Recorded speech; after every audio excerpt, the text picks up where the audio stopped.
कहते हैं, रेगिस्तान सिर्फ रेत से नहीं बना होता, कभी कभी वो राज्यों से भी बना होता है। और इसी रेत में एक ऐसा मंदिर छुपा है जो सिर्फ एक रात के लिए दिखाई देता है। आज से 80 साल पहले एक ब्रिटिश खोजकर्ता ने अपनी डायरी में लिखा था, अगर ये मंदिर फिर से जाग गया तो कोई इसे रोक नहीं पाएगा, पर जो इसे ढूंढने जाएगा वो कभी लौटेगा नहीं। वो खोजकर्ता गायब हो गया, उसका नक्शा भी। लेकिन सदियों से गरीब एक आदमी, एक ऐसा इंसान जिसके पास खोने को कुछ नहीं था, उसे वो डायरी मिल गई। और उस एक रात ने न सिर्फ उसकी किस्मत बदली, बल्कि पूरी रेत का रंग भी। ये कहानी उसी अकेले इंसान की है जिसने चेतावनियां अनसुनी की और उस मंदिर की खोज में उतर गया जहां जाने वाला कभी वापस नहीं लौटता। लेकिन जैद की असली कहानी तो उस दिन शुरू हुई जब उसे वो पुरानी धूल से ढकी डायरी मिली, रेगिस्तान के किनारे बसे छोटे से गांव में, जहां धूप इतनी तेज पड़ती थी कि रेत भी दोपहर में चटकने लगती। वहीं एक आदमी रहता था, नाम था जैद मीर। जैद की पूरी नस्ल सदियों से उसी एक चीज के साथ पैदा हुई थी, गरीबी। ऐसी गरीबी जो इंसान की पीठ पर नहीं, उसके सपनों पर भार डालती है। बचपन से ही जैद ने अपने घर की दीवारों पर लगे दरारें देखी थीं। कभी पिता की थकान, कभी माँ के अधखुले बर्तन, कभी खाली आंगन। इन सब के बीच उसने सिर्फ एक बात ठानी, मैं इस रेत की तरह नहीं रहूंगा, ऊती जिंदगी नहीं जीऊंगा। उसके भीतर धन की इच्छा नहीं थी, बल्कि सुकून की तलाश थी। वो सुकून जो गरीबी कभी किसी को नहीं देती। उसे नहीं पता था कि इन पुराने पन्नों में छुपा एक नाम उसकी जिंदगी की दिशा बदलने वाला है। एक दिन अपनी रोजमर्रा की तलाश में वह पुराने कबाड़ी बाजार पहुंचा। वहां एक लकड़ी का टूटा सा संदूक पड़ा था जिस पर समुद्री जहाज जैसी कोई मुहर छपी थी। जैद ने जैसे ही उसका ढक्कन उठाया, अंदर एक पुरानी पीली पड़ चुकी डायरी रखी थी, फटी हुई, कोनों से जली हुई, मानो किसी ने उसे जमींदोज होने से पहले बचा लिया हो। डायरी खोलते ही जैद की उंगलियां कांप गईं। उसमें अंग्रेजी में एक नाम लिखा था, sir Edward Cunningham, 1940, Kharpur desert expedition. और नीचे छोटे छोटे शब्द, if this diary is found the truth must be told. Zaid को एहसास भी नहीं था कि उसने अपनी जिंदगी का पहला दरवाजा खोल दिया है। और असली झटका उसे तब लगा जब उसने देखा कि उस नाम का मालिक 80 साल पहले रहस्यमय तरीके से गायब हो चुका था। डायरी के पन्ने धीरे धीरे पलटते हुए वह एक अजीब सी बात पर रुक गया। सर कनिंघम आखिरी पन्नों में लिखते हैं, हमने कुछ ऐसा देखा है जो मानव आंखों के लिए नहीं था। यह रेत एक राज्य को निगल चुकी है और आज हमारी टीम का एक सदस्य गायब हो गया है। अगर मैं भी गायब हो जाऊं तो समझ लेना कि मंदिर जाग चुका है। जैद की सांसें रुक गईं। डायरी का ये आखिरी लेखन 1940 का था और सर कनिंघम उसी दिन गायब हो गए थे। नक्शा भी उसी के साथ गायब, लेकिन डायरी की कुछ लाइनों में संकेत मौजूद थे। इतने गहरे संकेत कि जैद जैसे व्यक्ति के भीतर उम्मीद की एक चमक जाग उठी। यहीं से जैद के फैसले बदलने लगे और सबसे पहले उसने उन चेतावनियों को नजरअंदाज किया जो गांव वाले उसे बार बार दे रहे थे। जैद ने गांव जाकर बूढ़े लोगों से पूछा, क्या कभी किसी ने कनिंघम का नाम सुना है? एक बूढ़ा आदमी कांपती आवाज में बोला, बेटा, उस जगह का नाम मत लेना। वहां जाओगे तो लौट नहीं पाओगे। हमारे बाप दादाओं ने भी यही कहा था। दूसरा बोला, वो रेत सिर्फ रेत नहीं है, वो राज्य की भूखी आत्माओं से भरी है। लेकिन जैद जैसे लोगों के कान गरीबी ने बहुत छोटी कर दी होती है। उसे डर नहीं, बस मौका दिख रहा था और उसने तय कर लिया कि वह जाएगा। और जैसे ही उसने रेगिस्तान की ओर कदम बढ़ाए, कहानी ने भी अपनी असली रफ्तार पकड़ ली। पहली रात ही उसने समझ लिया कि रेगिस्तान किताबों में जितना सरल दिखता है, हकीकत में उतना ही बेरहम होता है। हवा उसकी पीठ को चीर रही थी, रेत उसके चेहरे पर चाबुक की तरह पड़ रही थी। पानी कम था, खाना भी, लेकिन उसके कदम रुक नहीं रहे थे। हर कदम में वह सपना था जो उसे गरीबी से बाहर खींच रहा था। लेकिन रेगिस्तान में कुछ भी उतना आसान नहीं होता। पहली ही रात ने उसे हड्डियों तक हिलाकर रख दिया। रात के दूसरे पहर अचानक रेत का तूफान उठा, इतना तेज कि इंसान अपनी परछाई से भी डर जाए। दूर दूर तक कुछ दिखाई नहीं देता था, बस रेत और तूफान की भूखी आवाजें। तूफान ने उसे उड़ा देने की कोशिश की, लेकिन उसने डायरी को सीने से चिपटा लिया, जैसे वही उसकी ढाल हो। जब तूफान थमा, जैद आधा टूट चुका था, लेकिन उसकी आंखों में उम्मीद का छोटा सा दीपक अभी भी जल रहा था। और फिर जैसे ही तूफान थमा, रेत ने पहली बार अपना छुपा हुआ राज दिखाया। जब उसने अपनी कमजोर आंखें खोलीं, उसे रेत के बीच से उभरी आधी दबी हुई मूर्तियां दिखाई दीं। पत्थर के चेहरे, रेत में गले हुए हाथ, मानो सदियों से किसी की प्रतीक्षा कर रहे हों। और यहीं से कहानी ने अपने सबसे बड़े मोड़ की ओर अपना पहला कदम बढ़ाया। मूर्तियों के ठीक आगे एक ऐसा दरवाजा था जिसे देखकर उसकी सांस अटक गई। रेत के बीचों बीच एक पुराना, जंग लगा लोहे का दरवाजा पड़ा था, टूटा हुआ, मुड़ा हुआ, लेकिन किसी गहरी दुनिया का इशारा देता हुआ। यही वह दरवाजा था जिसका जिक्र सर कनिंघम ने अपनी आखिरी डायरी में किया था। जैद के पैरों तले की जमीन हल्की पड़ गई। वह अब सच के करीब था, और खतरे के भी। उसी पल उसे एहसास हुआ कि गांव वालों की कहानियां शायद डराने के लिए नहीं थीं, वे एक चेतावनी थीं। जैद उस जंग लगे दरवाजे के सामने खड़ा था। रेत अब शांत थी, लेकिन दिल की धड़कनें तेज। गांव के बूढ़ों की बातें उसके कानों में गूंज रही थीं। वहां जो गया, वो लौट कर नहीं आया। वो रेत जिंदा है, उसे लोग चाहिए। जैद ने अपने होंठ भींच लिए। गरीबी का दर्द उसके भीतर आग की तरह धधक रहा था, इसीलिए डर को उसने अपने पैरों के नीचे दबा दिया। उसका मन कह रहा था, अगर आज नहीं गया तो कभी कुछ नहीं मिलेगा। और उसी हाट से वह आगे बढ़ा। लेकिन असली रहस्य तो रात को खुला, जब चांद निकला और रेत अचानक खिसकने लगी। जैसे ही सूरज डूबा, हवा का रूप बदल गया। रेत, जो दिन में हजारों सालों से एक जैसी पड़ी थी, अचानक सरकने लगी, धीरे धीरे, मानो किसी अदृश्य हाथ ने उसे पीछे धकेल दिया हो। दूर से एक आकृति उभरने लगी, पहले एक पत्थर का कोना, फिर एक टूटा हुआ गुंबद, फिर एक लंबा स्तंभ, और धीरे धीरे पूरी संरचना आकार लेने लगी। जैद ने आंखें फैला दीं। एक मंदिर, एक ऐसा मंदिर जो दिन में कहीं नहीं था, लेकिन रात में खड़ा था पूरी शान से।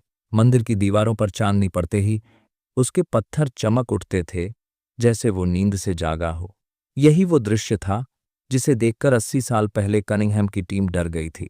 यही मंदिर जिसे उन्होंने the night temple of Khairpur नाम दिया था। और अब जैद उसके सामने खड़ा था, और चांदनी में जैसे ही मंदिर उभरा, जैद समझ गया कि अब पीछे हटने का कोई रास्ता नहीं बचा। उसके कदम अपने आप मंदिर की ओर बढ़ने लगे।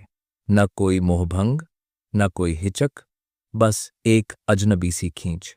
मंदिर के पास पहुंचते ही ठंडी हवा का एक झोंका उसके चेहरे से टकराया, इतना ठंडा जैसे सदियों से किसी भूमिगत दुनिया में कैद रहा हो। जैद ने एक लंबी सांस ली और मंदिर की दहलीज पर कदम रख दिया। मंदिर के अंदर कदम रखते ही हवा ही नहीं, कहानी का रंग भी बदल गया। अंदर प्रवेश करते ही हवा भारी हो गई। चुप्पी इतनी गहरी थी कि अगर कोई रेत का कण भी गिरता तो उसकी आवाज दिल तक चुभ जाती। दीवारें किसी अजीब धूल से ढकी थीं, काली, चिपचिपी, चिपचिपी, चिपचिपी, जैसे सदियों से किसी के रोने की परतें जमा हुई हों। फिर जैद ने देखा, जैसे जैसे वह अंदर बढ़ रहा था, दीवारें मानो उसके हर कदम को चुपचाप देख रही थीं। दीवारों पर बनी आकृतियां साधारण नहीं थीं। कुछ चेहरे इंसानी थे, कुछ पशुओं जैसे, कुछ दोनों का मिला जुला रूप, कुछ ऐसे जो गुस्से से दांत पीसते दिखते, कुछ ऐसे जो घूरते हुए लगते, जैसे पूछ रहे हों, तू यहाँ क्यों आया है। हर आकृति का चेहरा उसकी ओर झुकता सा लगता, सिर हल्का घूमता, आंखें भारी हो जाती। मंदिर भीतर से जैसे जिंदा था, और फिर एक मोड़ पर जाकर उसे वो सच दिखा जिसने खजाने की परिभाषा ही बदल दी। एक विशाल कक्ष खुलता है। मध्य में ऊंची पत्थर की मेज, चारों तरफ नक्काशियां, राज्य के राजा, रानी, सैनिक, और फिर अचानक नक्काशियों का फ्लो बदल जाता है। अगली दीवार पर लोग चीख रहे थे। रेत के पहाड़ उनकी ओर दौड़ रहे थे। राज्य के चारों ओर तूफान, सब कुछ निगला जा रहा था। और आखिरी दृश्य, पूरे शहर का रेत में डूब जाना। जैद मंत्रमुग्ध सा खड़ा रह गया। कहानी असल में कुछ और थी, लेकिन खजाने से भी बड़ा रहस्य तो वो था जो रेत में दबे उन लोगों के साथ हुआ था। दीवार के नीचे एक पुराना सुनहरा प्रतीक पड़ा था, जैसे किसी राजा की निशानी। जैद ने उसे उठाया। हाथ लगते ही एक अजीब सिहरन दौड़ गई। अचानक पीछे से एक धीमी सी आवाज आई, फुसफुसाहट, जैसे कोई उसके कानों के बिल्कुल पास आकर बोला हो, जो सोने की तलाश में आता है वो कभी लौटता नहीं। जैद का खून जम गया। वह पीछे मुड़ा, लेकिन वहां कोई नहीं। फिर उसे नक्काशियों की आखिरी लाइन पढ़ी, जो कनिंघम ने भी डायरी में लिखी थी। राज्य के लोग जिंदा दफन हुए थे, और उनकी आत्माएं भी। यहां खजाना नहीं, यहां शाप छिपा था। यानी जो भी सोना लेने आया, उसकी इच्छा ही उसकी मौत बनती थी। इस मंदिर में धन नहीं, भूखी आत्माएं रहती थीं। और यही कहानी उस मोड़ पर पहुंच गई, जहां से आगे सुनना सिर्फ हिम्मत नहीं, किस्मत पर भी निर्भर था। जैद अब समझ चुका था कि वह कनिंघम के रास्ते पर चल चुका है, उसी खतरनाक रास्ते पर जिसने एक खोजकर्ता को गायब कर दिया था। अचानक मंदिर की जमीन कांपी, दीवारें हिलने लगीं, जैसे किसी ने मंदिर को फिर से जागृत कर दिया हो। जैद ने भागने की कोशिश की, लेकिन मंदिर का रास्ता धीरे धीरे रेत से भरने लगा। और फिर सबसे गहरे कमरे की दीवार पर उसे एक उकेरी हुई पंक्ति मिली, रात बीतते ही मंदिर फिर से रेत में सो जाएगा। अगर तुम बाहर नहीं निकले तो तुम भी सदियों का हिस्सा बन जाओगे। चांद डूबने में बस कुछ घंटे थे। जैद के पास समय बहुत कम था, और मंदिर के सबसे आखिरी कमरे में वो सब कुछ सच साबित हो गया जो उसने डायरी में पढ़ा था। खुद कनिंघम की आखिरी निशानी, उसका पुराना चाकू, उसके बूट के टुकड़े, और एक धुंधला सा लिखावट, it's real, everything is real. Part 5। Zaid अब दो चीजों के बीच खड़ा था, खजाना या उसकी अपनी जिंदगी। और उसके सामने रेत फिर से गिरने लगी, दीवारें बंद होने लगीं, मंदिर नींद में डूबने वाला था।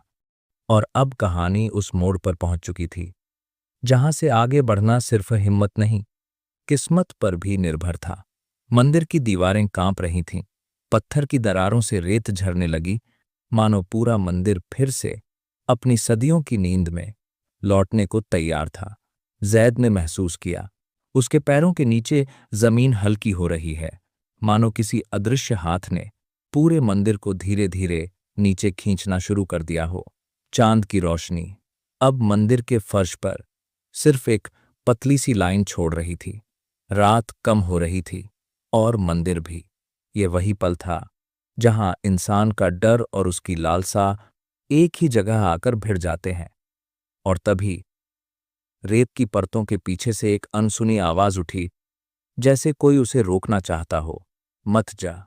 ये आवाज इतनी धीमी, इतनी टूटी हुई थी, जैसे किसी की आखिरी सांस हो। जैद ने देखा, दीवारों की नक्काशियां धीमे धीमे हलचल कर रही थीं, मानो वे इंसानों के चेहरे अब उसके सामने बोलने की कोशिश कर रहे हों। कुछ आंखें उसकी ओर घूर रही थीं, कुछ होंठ कंपा रहे थे, जैसे सदियों से दबी आत्माएं किसी को सच बताना चाहती हों। उसी क्षण एक आकृति दीवार पर चमकी, और जैद ने भौंचक्का होकर देखा। वो कनिंघम का चेहरा था, उसी के जैसी टोपी, उसी की आंखें, उसी का खोया हुआ चेहरा, जैसे दीवार पर उकेरी गई आत्मा उसे चेतावनी दे रही हो, भागो, मंदिर तुम्हें नहीं छोड़ेगा। मंदिर के अंदर की हवा अब बदल गई थी, और जैद को अपना हर कदम भारी लगने लगा। इतना सन्नाटा कि जैद अपनी ही सांसें सुन सकता था। पीछे मुड़ने पर मंदिर का रास्ता धीरे धीरे सिकुड़ रहा था। रेत दीवारों से गिरकर फर्श पर जमा हो रही थी और हर मोड़ पर एक अदृश्य छाया उसका पीछा कर रही थी। अचानक दाईं दीवार से एक परछाई अलग हुई, मानो कोई इंसान या इंसान की बाकी रह गई आत्मा उस तक पहुंचने की कोशिश कर रही हो। जैद ने पीछे हटकर पत्थर में खुद ही एक लाइन पढ़ी, हमने सोना चाहा और रेत ने हमें निगल लिया। अब मंदिर सिर्फ ढंस नहीं रहा था, वह खुद जैद को अपने अंदर खींच रहा था। उसके पैरों के नीचे की जमीन ढीली होने लगी। वह डर के मारे दौड़ पड़ा, लेकिन हर कदम रेत में धंसता जा रहा था। सामने एक विशाल पत्थर का दरवाजा, जो आती रातों में कभी नहीं खुला था, अब धीरे धीरे रेत में दफन हो रहा था। जैद चिल्लाया, लेकिन उस सन्नाटे में उसकी आवाज भी डूबती जा रही थी। पीछे से एक हवा का झोंका, पर हवा ठंडी नहीं, हड्डी जमा देने वाली, जैसे मृत आत्माओं की सांस हो। और उसी हवा के बीच एक आवाज उभरी, सोना मत छूना। लेकिन जैद अब सिर्फ भागने के बारे में सोच रहा था, जीवित रहने के बारे में। मंदिर अब हिल नहीं रहा था, मंदिर गिर रहा था। पत्थर टूटते, स्तंभ चिटकते, हर तरफ अंधेरा घिरता। जैद ने देखा, एक जगह से रेत गिरते हुए मंदिर के बाहर का रास्ता दिख रहा था, बस एक पतली सी रोशनी की लकीर। वह पूरी ताकत से उस ओर भागा, हालांकि उसके पीछे आत्माओं की सिसकियां उसके पांवों को खींचती हुई लग रही थीं। हर कदम पर दीवारों की आकृतियां जोर से हिल रही थीं, जैसे उन आत्माओं ने जैद को रोकने की कसम खाई हो। और जैसे ही उसने बाहर निकलने की कोशिश की, मंदिर ने अपनी अंतिम चाल चल दी।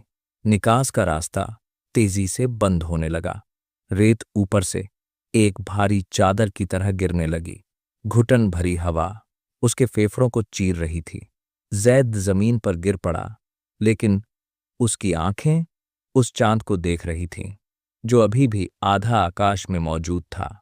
बस कुछ ही देर और मंदिर फिर से नीचे धंसकर हमेशा के लिए सो जाता।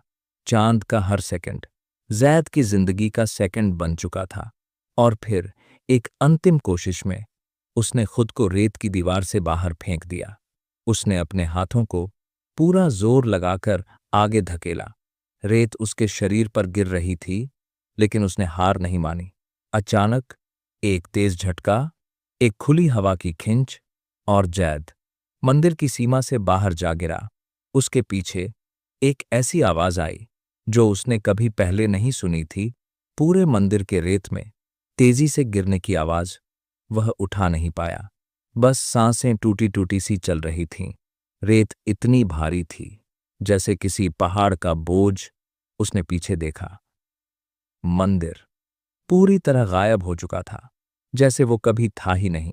बस एक समतल सतह, जिसके नीचे सदियों का राज्य फिर से दफन हो चुका था। रेत का ये सफर उसे कहाँ ले आया था, जैद खुद भी नहीं समझ पा रहा था। जैद मंदिर से बाहर गिर चुका था, चांद उसकी जगह बदल रहा था, हवा भारी थी, और रेत में छुपा मंदिर एक गहरी गर्जना के साथ धीरे धीरे धरती के अंदर समा रहा था। जैद वहीं पड़ा रहा, थका हुआ, टूटा हुआ, पर जिंदा। यह जिंदा होना भी जैसे किसी चमत्कार से कम नहीं था। उसकी उंगलियों में अभी भी कनिंघम की पुरानी मोहर दबी हुई थी, मंदिर का आखिरी सच और उसकी मौत से बची एकमात्र चीज। और तभी रेगिस्तान की हवा में एक आखिरी संदेश गूंजा, मानो कोई सदियों की नींद के बाद बोल रहा हो। हवा थम गई, रेत रुक गई, आसमान का रंग बदल गया, और शांत हवा में एक टूटी हुई आवाज तैरने लगी, खजाना मत ढूंढना, खजाना लोग नहीं होते, लालच मरवा देता है। यह आवाज इतनी धुंधली, इतनी नर्म थी कि कोई कह नहीं सकता था कि यह इंसान की है, या हवा की, या सदियों से दबी आत्माओं की। लेकिन जैद समझ गया कि यह संदेश उसी के लिए था। धीरे धीरे रेत बैठ गई, और मंदिर का आखिरी निशान भी मिट गया। जहां कुछ क्षण पहले भव्य मंदिर खड़ा था, अब वहां सिर्फ एक समतल रेत का मैदान बचा था, इतना शांत कि किसी अनजान को यह कभी भी रहस्य का केंद्र नहीं लगेगा। कोई नहीं बता सकता था कि रेत के इतने नीचे एक पूरा राज्य अपनी आत्माओं के साथ सो रहा है, और जैद उस राज्य का एकमात्र साक्षी बन चुका था। वह लड़खड़ाता हुआ उठा और पहली बार समझ पाया कि खजाना क्या था। सोना, गहने, राज्य नहीं, असल खजाना था बच जाना। वह सच जो किसी ने दुनिया को कभी नहीं बताया, वह चेतावनी जो कनिंघम भी देना चाहता था। जैद ने अपने कपड़े झाड़े, आईने की तरह चमकती चांदनी में फिर से उस दिशा को देखा जहां मंदिर था, और उसने महसूस किया रेत सिर्फ रेत नहीं होती, वो याद रखने वाली जगह होती है। वो अपने रहस्य किसी को भी आसानी से नहीं देती। और जब उसने अपना अंतिम कदम रेगिस्तान से बाहर रखा, उसके हाथ में वो डायरी थी जिसने सब साबित कर दिया। डायरी के पन्नों पर रेत चिपकी थी, लेकिन हर पन्ना अब पहले से भी ज्यादा स्पष्ट लग रहा था। उसने आखिरी पेज देखा, कनिंघम की फीकी लिखावट, I hope someone survives to tell the truth. Zaid ने डायरी बंद की। यह वही पल था जहां उसने समझ लिया वह सिर्फ जिंदा नहीं बचा, वह सच लेकर लौटा है। लेकिन कहानी यहां खत्म नहीं होती, क्योंकि जैद को पता था दुनिया इस सच को मानने वाली नहीं है। जब वह अपने गांव पहुंचा, लोगों ने उसे देखा तो पहले तो बच्चे डर गए। उसके चेहरे पर रेत चिपकी थी, आंखें लाल, शरीर थका हुआ। वह सीधा उसी चाय की दुकान पर गया जहां बूढ़े बैठे रहते थे। बूढ़ों ने पूछा, क्या मिला? जैद ने धीमे स्वर में कहा, मिला नहीं, बच गया हूं। उन्होंने और कुछ नहीं पूछा, क्योंकि उसके चेहरे ने सारी कहानी बता दी थी। उसने खजाना क्यों नहीं उठाया? क्योंकि कभी कभी जो चीजें दफन होती हैं, वो दफन ही रहने के लिए होती हैं। और यही उसकी जिंदगी का सबसे बड़ा बदलाव था। जैद अब अमीर नहीं बना, लेकिन वह उस रात के बाद कभी गरीब नहीं रहा, क्योंकि वह अब जानता था कि जिंदगी सोने से नहीं, बल्कि सुरक्षित लौटने से बड़ी होती है। रात की हवा बह रही है, आसमान नींद में है, और रेगिस्तान अपनी पुरानी आदत के अनुसार फिर से शांत पड़ा है। दूर कहीं रेत की किसी तह के नीचे एक मंदिर फिर से सो चुका है, किसी अगले तूफान, किसी अगली रात, किसी अगली आत्मा का इंतजार करता हुआ। लेकिन आज जैद उससे दूर है, और उसका दिल पहली बार हल्का है। यही जैद की पूरी कहानी थी। एक रात का मंदिर, एक दफन राज्य, एक जिंदा बचा इंसान।